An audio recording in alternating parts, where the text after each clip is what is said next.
जिंदगी भैया बोतल से शुरू होले और बोतल पे ही खत्म हो जाती है। और खास करके घोर कलयुग में तो शुरुआत बोतल से ही होता। हाँ, कैसे? जब तक लड़का 5 साल के रही तब तक दूध पियाए वाला बोतल दिया था।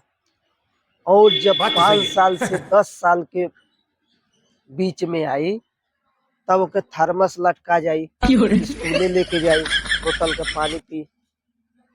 और जब 10 से 15 साल के होई तब ओके कोको कोला के और दुनिया भर के मतलब ठंडा का बोतल दिया था। और जब 15 से 25 साल तक जाई तब उ अपन खुदे बोतल चूज के लेता कौन बोतल लेवे के बा। वो तो सबके पता बा। मैकडॉवेल ली है कि बियर ली बड़े है, खतरनाक विदेशी लोग ली हैं। है, कवन ली है, कुछ ली है। और ओकरी बाद 25 से 55 साल तक ले कवन बोतल चलता वो तो सबके मालूम बा।